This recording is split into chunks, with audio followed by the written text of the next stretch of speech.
This video is going to focus on the features, kind of the creature comforts of the 2024 RAV4 versus the 2021 Rogue, and then to some extent the 2025 Rogue.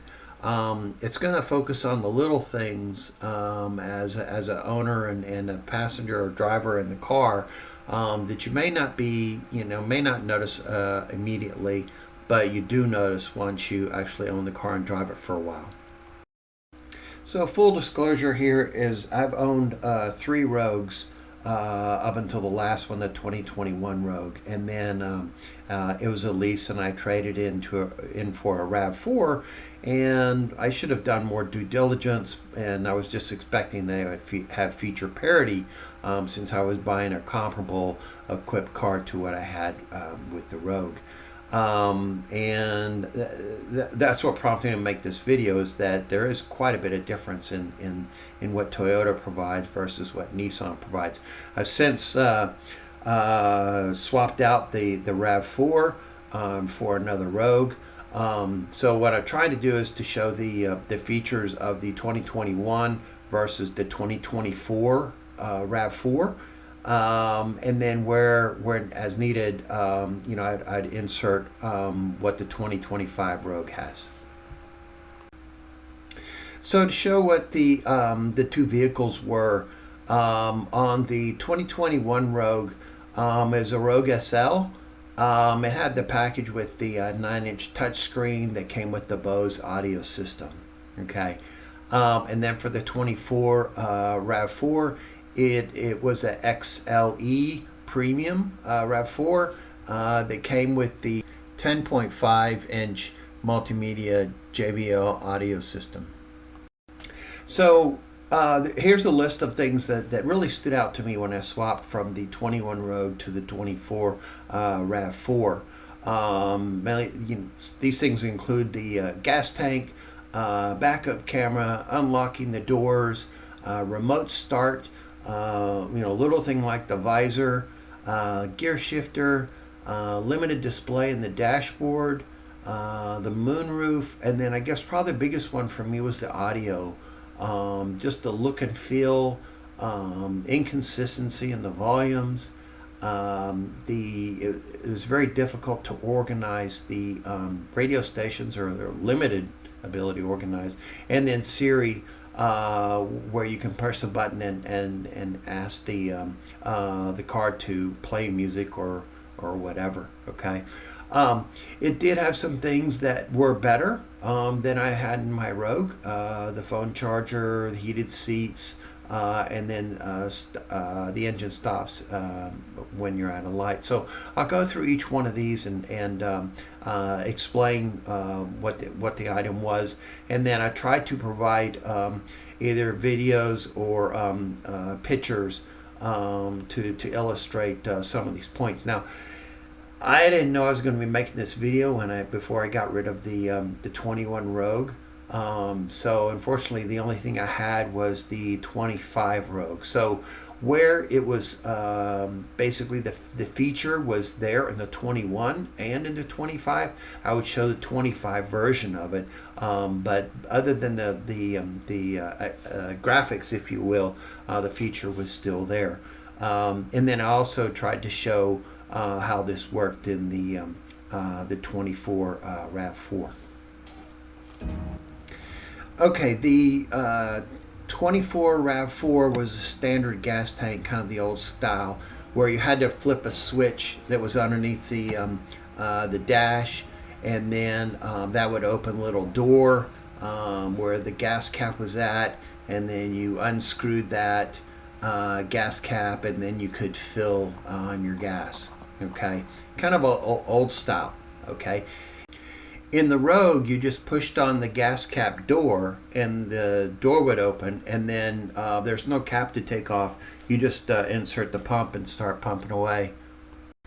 In the RAV4, when you put it in reverse, the backup camera will come on and it will show you what's directly behind you. But that's the extent of the what you're able to see. In the 2021 Rogue, it had not only the backup camera, but it also created the 360 view of what was around your car, which was kind of nice. So the door unlock for the RAV4, when you have the fob in your pocket, it's basically you walk up and you don't press any buttons, it'll just open up for you automatically. The problem is that it will open the driver's door, but it will not open any of the other doors. Okay. On the Rogue, the 2021 Rogue, it has a button that you press on the door handle when you walk up with the fob. You can press the button once, it'll open that door. Okay. If you press it twice, it will open up all the doors, which was really nice. The RAV4 didn't have that, and you had to go inside the door and press the unlock door on the driver's door or the front passenger door.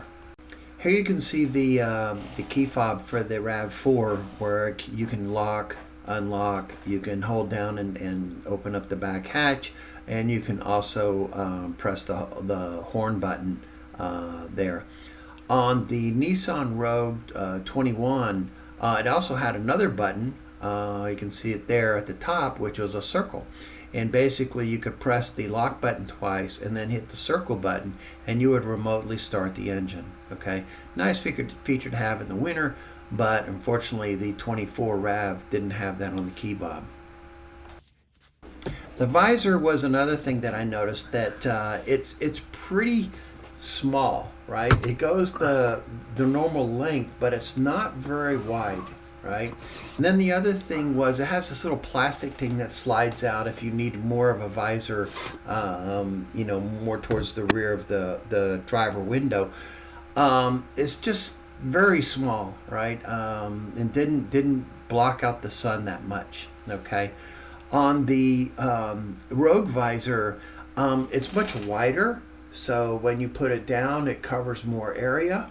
And then when you need to push it on the driver window, then you can actually pop it out and rotate it around, and it will slide back and forth on a bar and cover the area that you need to. Whereas on that other one, you had to pull that little plastic piece out in certain circumstances to cover the sun. So just wasn't quite as good of a visor. And the gear shift on the RAV4 was more of the old school, where you actually have to move the gear shift from park into reverse, neutral, and drive. In the 21 Rogue, the stick doesn't move much. So basically you can push the button, push it forward, and that'll put you in reverse. Or you can just push the stick back, straight back, and it'll put you into drive, and then there's a button to push it into park, to put it into park. So the stick itself on the Rogue doesn't move much at all on the 21. On the RAV4, in the dashboard, there's driver information about compass, number of miles you have left before you run out of gas, tire pressure, those sorts of things. And it just very small and not presented very well when compared to the Rogue. So the Rogue, it was much larger display and a lot more just better presented, if you will. Now this is a display from the 25 Rogue, but other than the car being there, the compass display on the 21 was much better than the RAV4, for example. So the moonroof was a small detail. Both cars had the moonroof, and they both, you'd press a button and it would open up. On the RAV4, you'd press a button to close the glass portion of the moonroof, but the actual ceiling part that covers up the glass portion of the moonroof, you actually had to slide it yourself manually. Okay, there's a little handle there. On the Rogue, that cover went with the moonroof when it closed. Okay, small detail, but it's just a nice feature that the Rogue had, 21 Rogue had, that the 24 RAV4 did not have. This is the moonroof for the Rogue, and you can see that there's no handle up above where those lights are on, the gray part of that, and that's the cover for the moonroof. I really didn't like the audio system in the RAV4 as it had a number of issues. And here's the first issue, where it was inconsistent volume whenever you switched with music sources. Waiting for that sun to go down.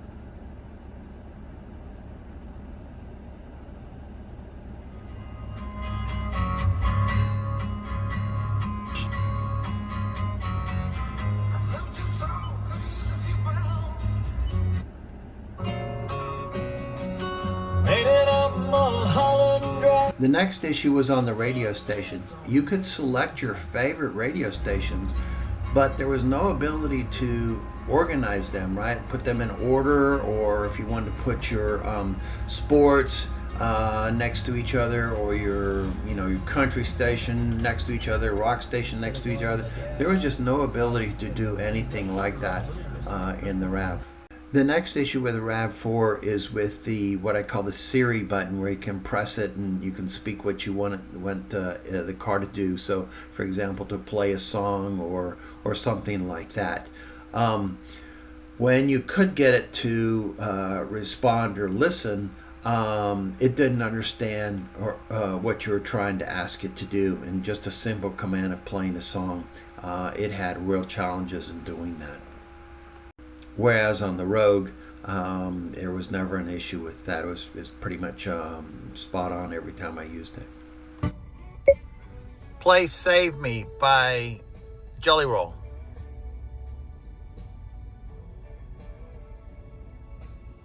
Sorry, I'm having trouble understanding you.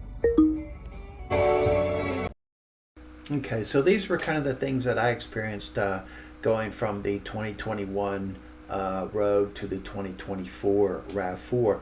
Now, the 2024 RAV4 did have a couple of things that the 21 Rogue did not. Okay, the Rogue did come with a phone charger. I never could get it to work. All it did was heat up my phone. Okay, the RAV4, it worked great. It had the heated seats, right? So on the Rogue, when you turn it off, it would reset the switch for the heated seats. On the RAV4, wherever the last setting was on the heated seats, it would leave that on. So that's actually a nice feature. When it's cold out and you want to do the remote start of the engine, you can also get your the seat heated prior to getting into the car, which the wife loves. Okay, and then the new thing that I experienced with the RAV4 was that when you came to a light, the engine would stop, and then when you let your foot off the brake, it would start back up, and you continue on your way. The Rogue 2021 Rogue did not have that. The 2025 Rogue does have that. It actually works a lot smoother than the RAV4 did. The RAV4, when you let your foot off the brake, the car would kind of jump, whereas on the 25 would just smoothly, slowly take off just a little bit. Okay. Back to the heated seats, on the 25, they did change that so that when you turn off the car, the setting for the heated seats would be the same when you got back in and started the car back up. And then also the phone charger on the 25 Rogue does work very well. So in summary, comparable SUVs in the same class, basically roughly around the same price point. When I compare the 21 Rogue to the 2024 RAV4, it was much more advanced, even though it was essentially almost 4 years older. And the Rogue, just in general, was a better ride, better comfort, and better features. Actually was a little disappointed in Toyota and where they're at in their technology. All of this is my opinion. Okay, so I don't know. Hopefully this helped some of you in understanding better how they compare